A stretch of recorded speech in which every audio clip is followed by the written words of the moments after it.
Bonjour, j'espère que ça va bien. Aujourd'hui, lundi, le 4 mars, en direct du lac Beauport, une belle journée ensoleillée. On est en pleine semaine de relâche et on a un sujet aujourd'hui qui est magnifique, super intéressant parce que je pense que toute mon histoire d'Aro dans le monde culturel est une histoire de naïveté. Ce fut en fait, je pense, une de mes armes secrètes pour percer et faire ma place. Puis j'ai le goût d'en parler avec vous aujourd'hui, puis de vous partager des astuces qui vont vous permettre, vous, d'explorer votre naïveté dans certains sujets ou même en affaires. Comment est-ce qu'on est capable finalement d'aller chercher le maximum?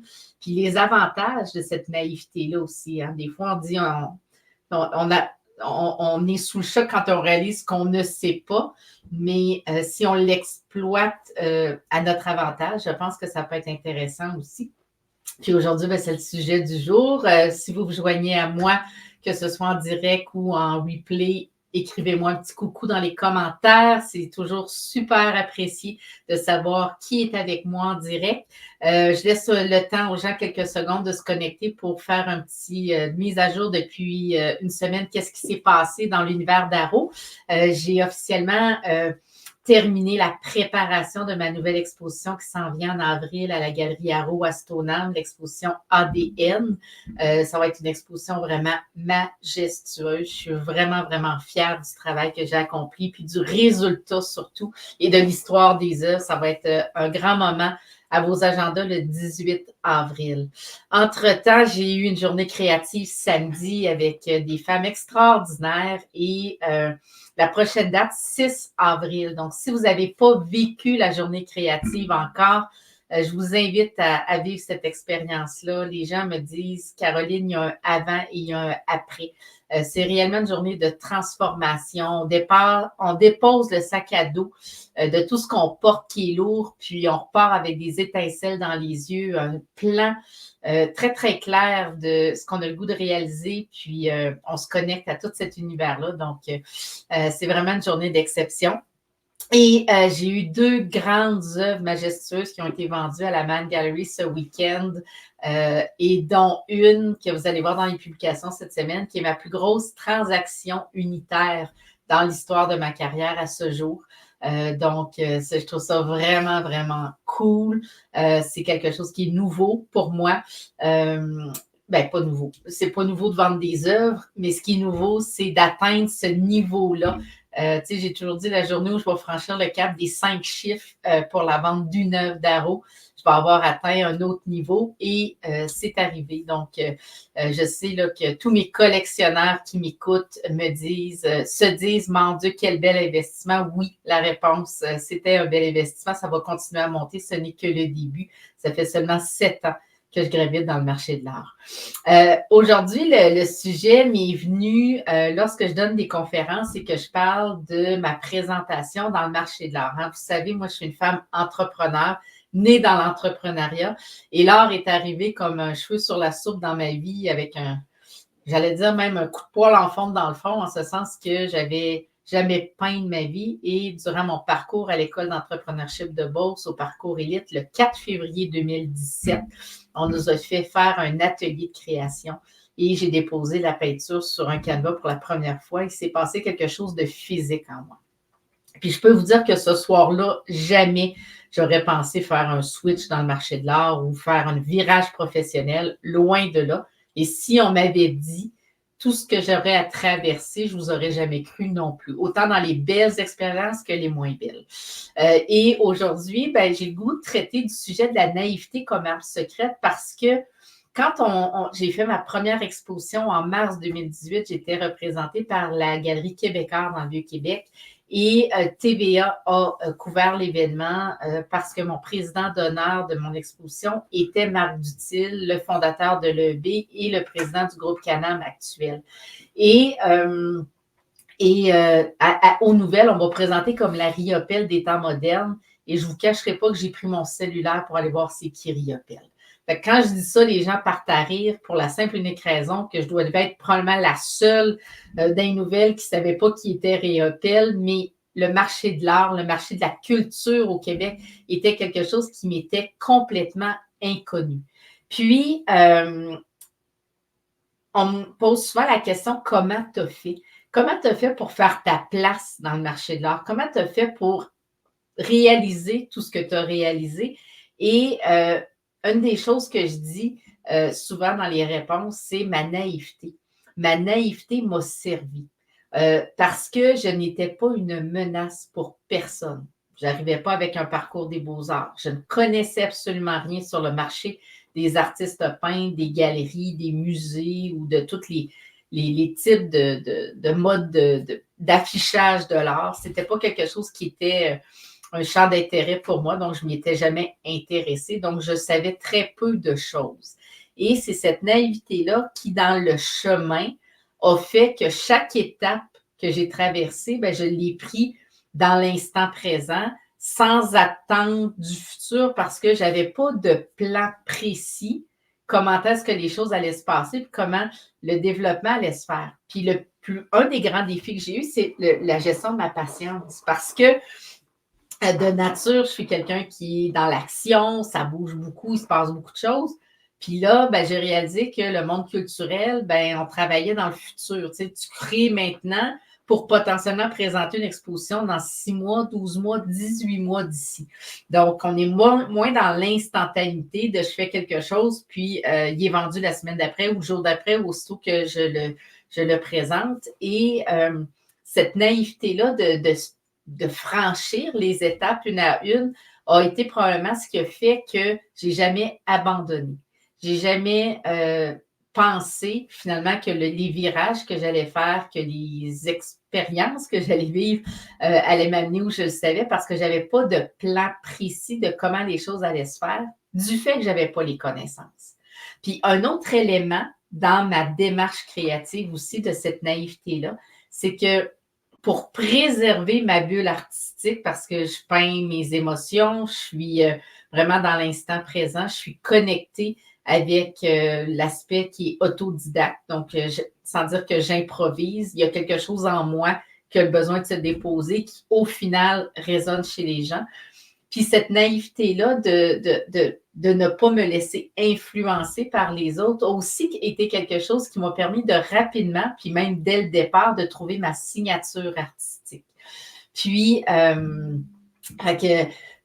gens me disent: «Ah, comment je fais pour trouver OK, parfait?» Mais si on se compare puis qu'on essaie d'être influencé par ce que les autres font, ou sans dire copier, mais d'aller chercher, d'être inspiré par ce que les autres font, bien, il y a des chances que dans notre tableau, dans ce qu'on fait, on voit un peu de ce que les autres ont fait avant nous. Mais quand on rentre dans cette connexion-là avec ce qui se passe en dedans, puis qu'on fait juste le déposer, bien, systématiquement, je pense qu'on ne peut pas être plus authentique, on ne peut pas être plus vulnérable non plus dans cette situation-là. Puis, je pense que c'est un des premiers facteurs de connexion, c'est cette authenticité-là. Puis, dans la naïveté, bien, moi, ce que j'ai réalisé aussi, c'est que je ne peux prétendre tout connaître du marché de l'art. Au contraire, je suis même après 7 ans encore, j'ai vraiment l'impression d'être un enfant qui apprend à marcher dans une industrie qui est tellement grande et puissante et rayonnante. Puis, ça a été des éléments, dans le fond, c'est que j'ai jamais présumé non seulement tout connaître, mais dans ma nature curieuse, je suis quelqu'un qui pose beaucoup de questions. Puis dans la façon que j'ai amené les choses, ben ça a toujours été d'accorder de la vision, de la reconnaissance à la personne qui est devant moi, qui je considère indirectement comme un expert ou définitivement plus connaissant que moi. Puis ma naïveté dans la façon que j'ai approché les gens au fil de ma carrière et encore aujourd'hui, ben, je ne suis pas vue comme une menace parce que je mets la table tout de suite sur le fait que je suis nouvelle dans cette industrie-là, j'ai tout à apprendre et je suis curieuse. J'ai vécu des bons moments, j'ai vécu des épreuves, j'ai vécu des trahisons, j'ai eu des grandes victoires, des grandes rencontres, entre autres avec Michelle Obama. Puis, je pense que c'est cette naïveté-là qui a fait que j'ai pu aller chercher de l'information, que j'ai pu apporter peut-être un vent de fraîcheur dans l'industrie de la culture au Québec parce que souvent, j'avais entendu bon, que ça pouvait être guindé, ça pouvait être un petit peu snob et tout ça, alors que moi, j'arrive avec ma couleur entrepreneuriale, ma joie de vivre, mon dynamisme. Puis, C'est ça, fait que c'est comme un vent de fraîcheur, c'est une approche d'entrepreneur qui est devenu artiste et tout ça. Fait que de melting potter des fois ce qu'on est sans essayer de suivre le chemin que les autres ont emprunté avant nous, ben, je pense que c'est aussi des éléments qui sont distinctifs. Puis, pour préparer le live d'aujourd'hui, j'ai travaillé sur 15 astuces. Comment est-ce qu'on peut promouvoir ou comment est-ce que la naïveté peut devenir une arme secrète. Puis je vais commencer maintenant. La première chose que j'ai eu à faire, moi, quand je suis rentrée dans le marché de l'art, puis encore aujourd'hui, c'est que j'accepte facilement mon ignorance. Je n'essaie pas de prétendre tout savoir. Au contraire, je me montre vulnérable et j'ai accepté ce que je ne sais pas. Puis, dans mon cas, dans le marché culturel, il y a beaucoup de choses. Mais on peut faire le parallèle à peu près avec tous les milieux, tous les types d'industries. Puis, ce que ça l'a créé dans cette situation-là, le fait d'accepter mon ignorance, c'est que ça m'a permis d'avoir une énorme ouverture d'esprit. Puis ça, les gens avec qui on est en interaction pour aller chercher de l'information qu'on a besoin, bien, les gens, quand on dit hey, « moi, je ne connais pas ça », puis qu'on ne se gêne pas finalement pour se placer soit au même niveau ou un petit peu en bas au niveau de nos connaissances, ben, souvent, les gens ne se sentent pas menacés, puis ils trouvent ça très plaisant de pouvoir être l'expert ou la personne vers qui on vient. Le deuxième point, la deuxième astuce de comment est-ce qu'on peut explorer notre naïveté, c'est de cultiver la curiosité.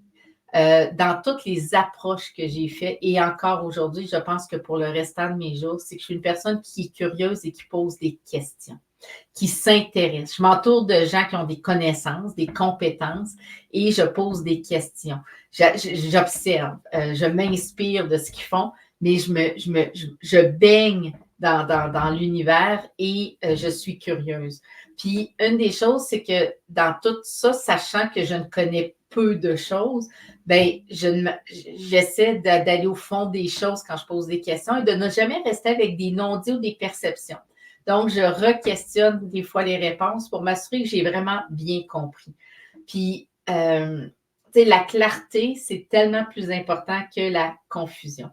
Puis, il faut faire attention dans cette curiosité-là parce que des fois, on va se faire dire que tel chemin est le mieux, alors qu'en dedans, ça ne résonne pas tout de la même façon. De dire, ah, je ne suis pas sûre que moi, ça, c'est mon chemin. Puis, moi, ce que ça m'a amené à faire dans tout ça, c'est de dire, OK, ça, c'est un volet, c'est une opinion. Puis, moi, j'ai le goût d'explorer d'autres choses ou j'ai le goût d'aller un peu plus loin ou de continuer mon apprentissage. Donc, je valorise dans tout ce que je fais l'apprentissage en continu.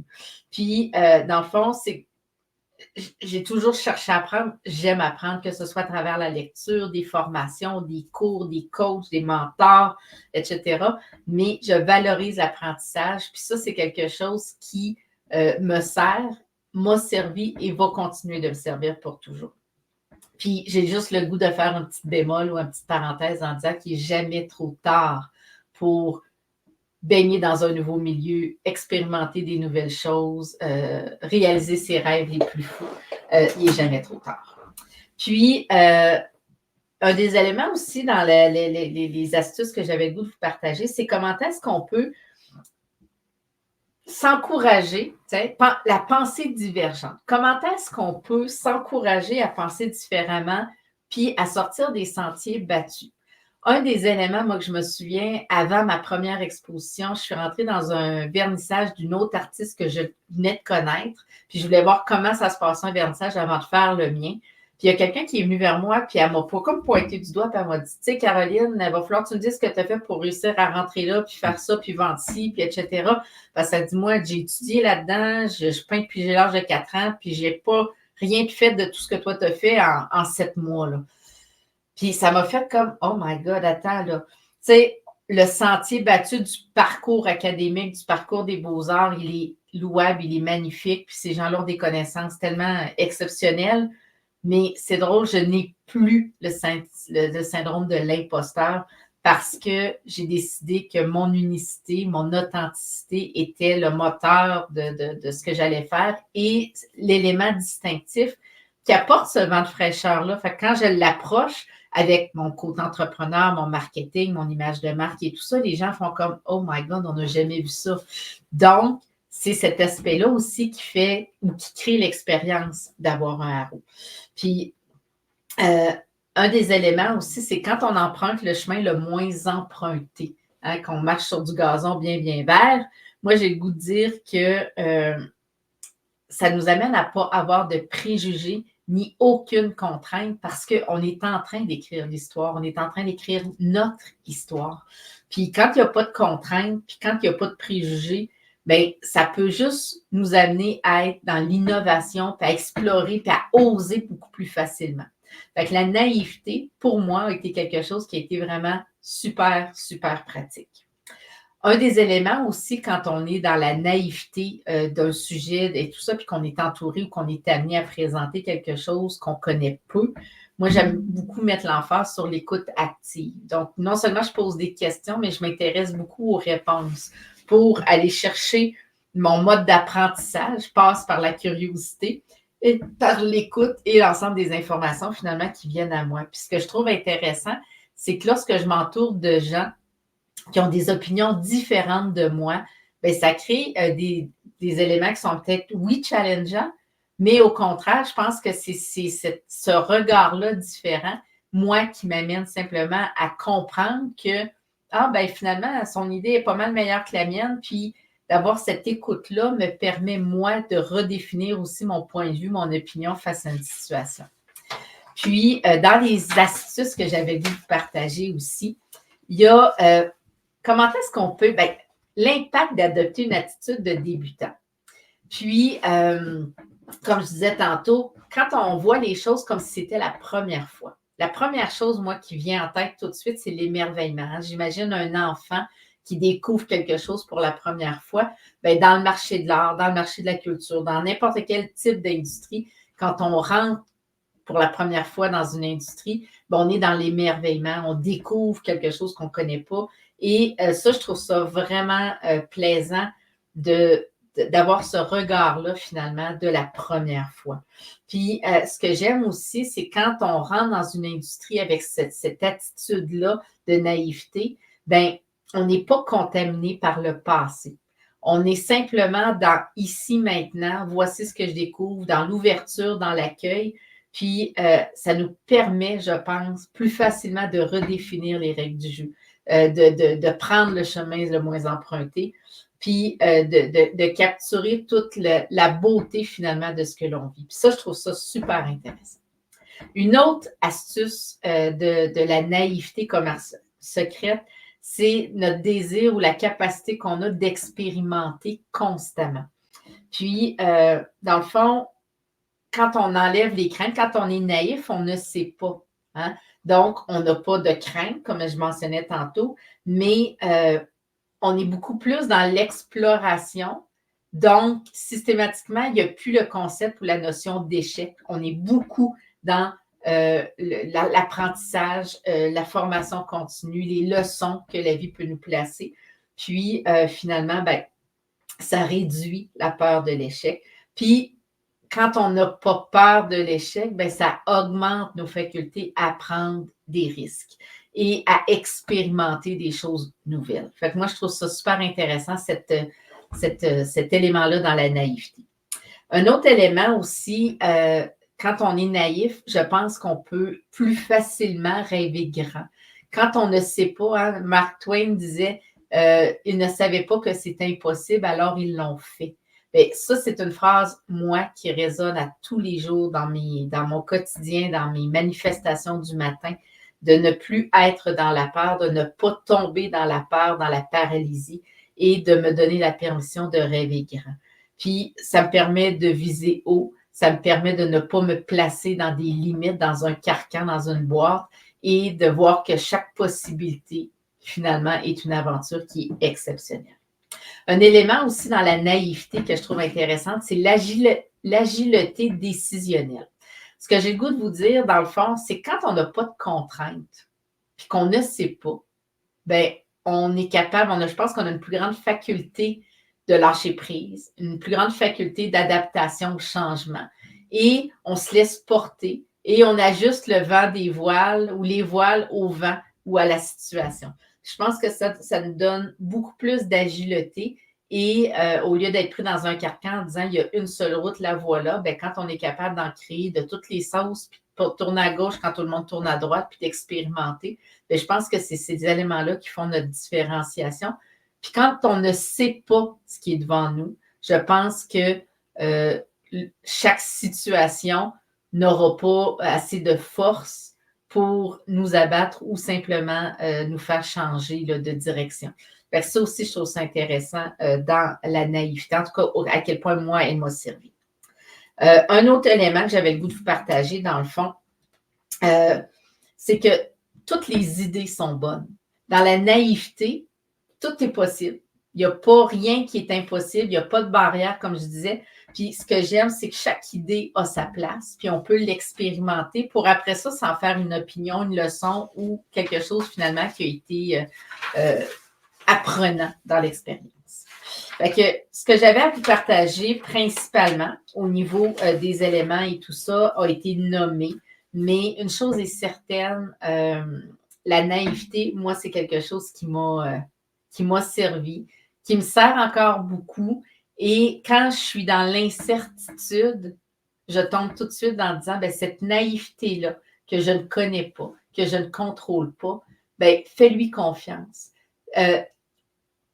N'aie pas peur de te démontrer naïf. N'aie pas peur. Allô, Céline? N'aie pas peur de simplement être ce que tu es avec tes parts d'ombre et de lumière. N'aie pas peur de dire tout haut ce que tu ressens. N'aie pas peur de croire que c'est possible. Allô Audrey, bien heureuse de vous voir. C'est super le fun. Le live va commencer à midi, mais je suis contente de vous avoir avec nous. Puis le sujet, moi, la naïveté en affaires, c'est quelque chose qui m'a servi toute ma vie.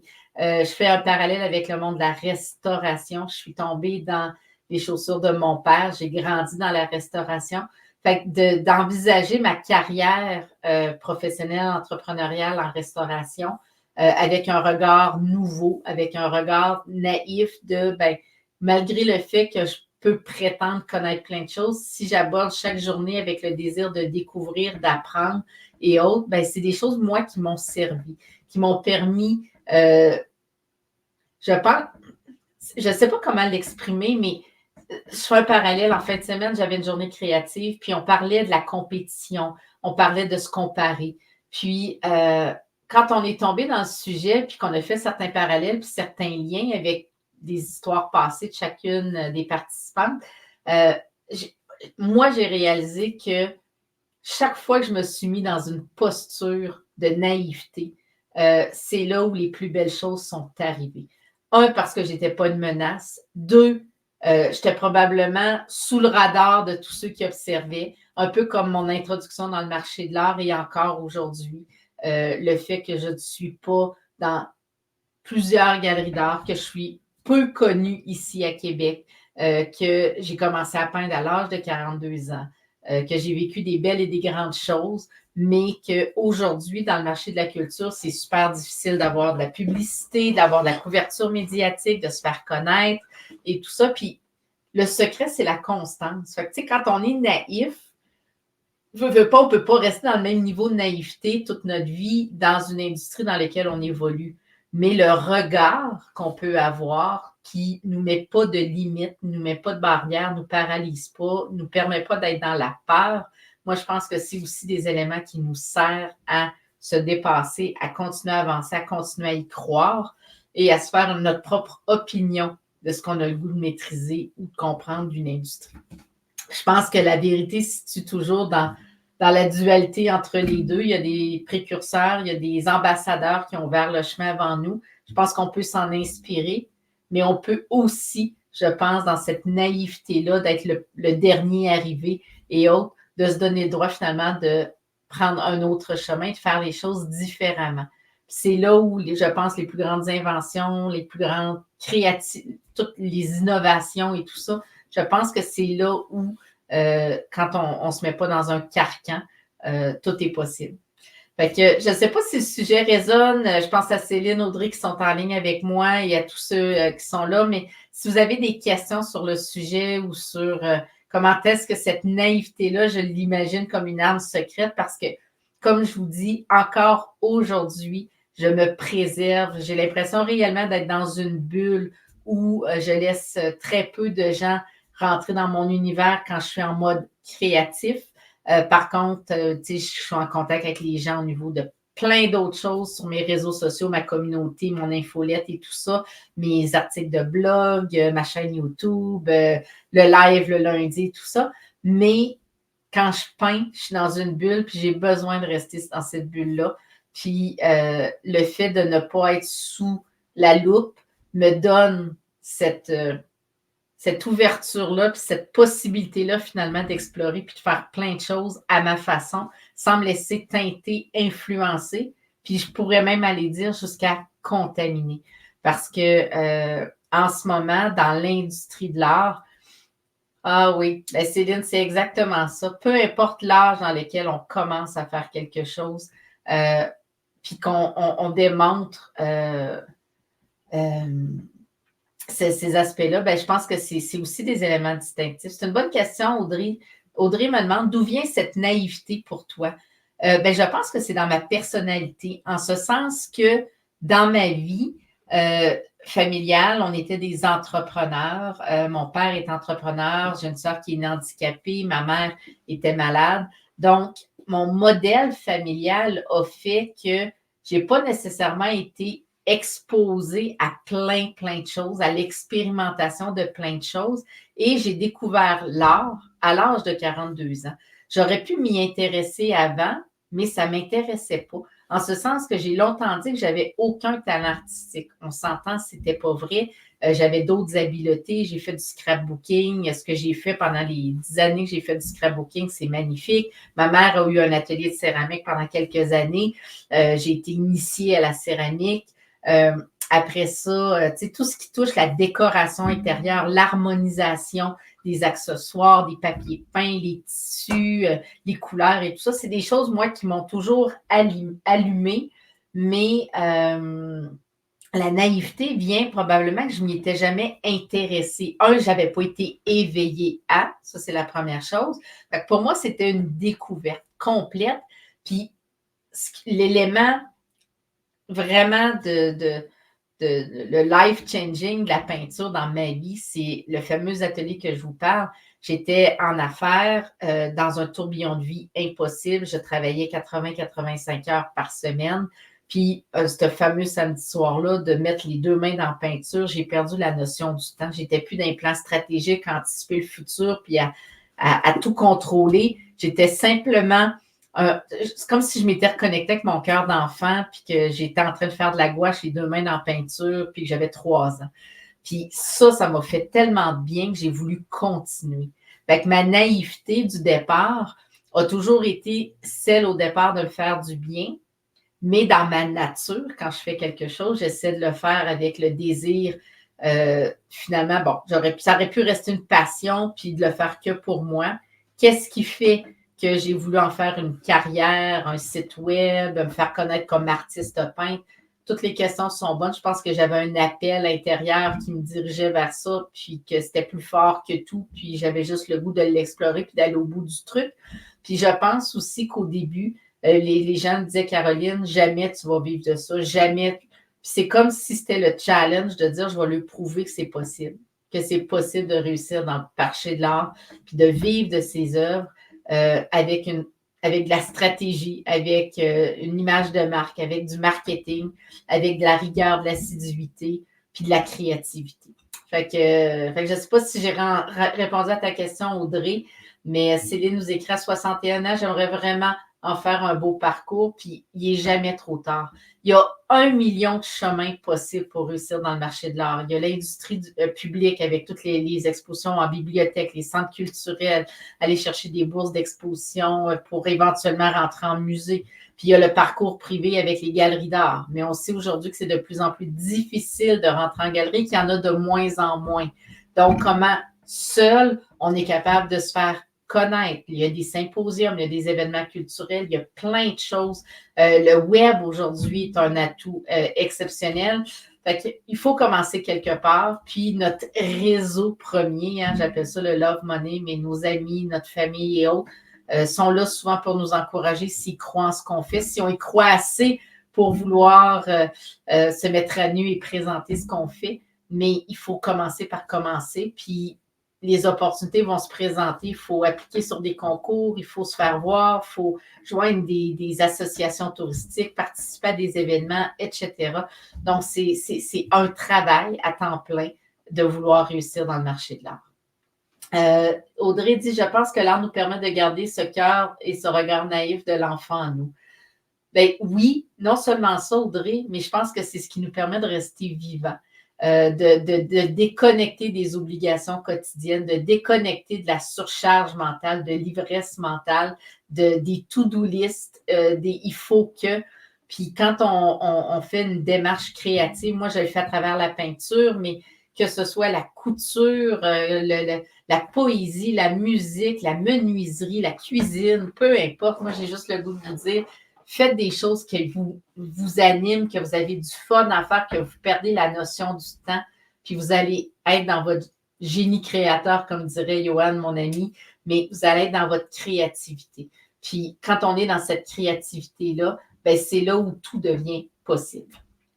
Fait que je vous remercie tellement d'avoir partagé, Céline, Audrey, des beaux commentaires. Ça me touche beaucoup. Puis à chaque semaine, quand je travaille sur mon sujet, j'ai beaucoup de plaisir à aller chercher des idées, puis essayer de comprendre, puis faire des parallèles. Puis dans mon livre qui va sortir en 2024, je n'ai pas les dates encore parce que j'ai mon manuscrit qui est en lecture actuellement dans 3 maisons d'édition avec lesquelles j'aimerais travailler. Et je suis en attente finalement de savoir si j'aurai ou non un contrat de publication, d'édition, à savoir si je vais m'auto-publier ou le faire publier, travailler avec des collaborations.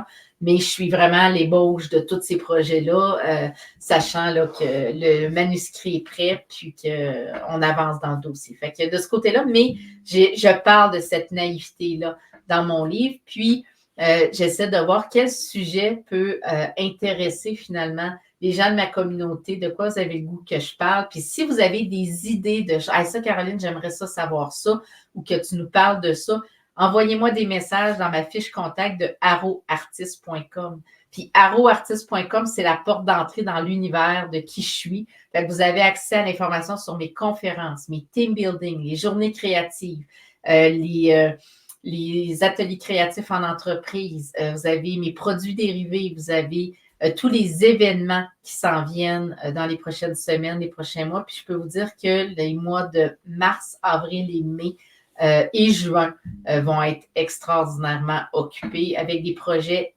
aussi grandioses et magnifiques. Puis il y en a un qui s'en vient le 22 mars prochain au Bal des Grands Romantiques. Je ne sais pas si vous savez, vous en avez déjà entendu parler, mais le CHU de Québec, qui est notre centre hospitalier pour les enfants, le Centre Mère-Enfant de Québec, c'est la plus grande levée de fonds de l'année à Québec, le Bal des Grands Romantiques. Ça se passe au Centre Vidéotron avec comme animatrice Guylaine Tanguay, qui est l'animatrice. Écoute, il y a de la musique, c'est une soirée qui est festive.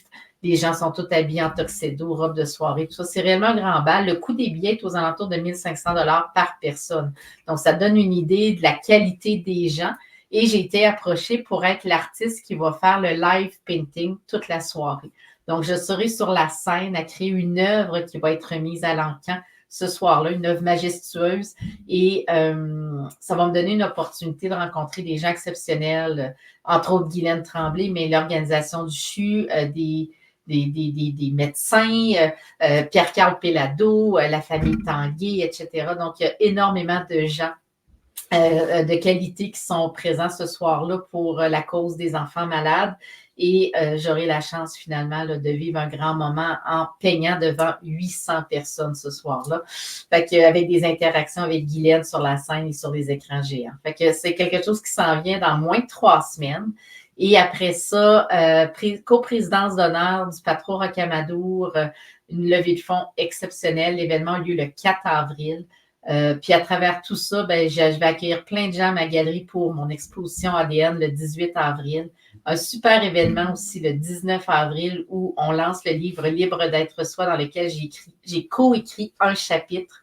Et la semaine prochaine, je quitte pour Montréal pour un autre lancement de livre dans lequel on raconte mon histoire.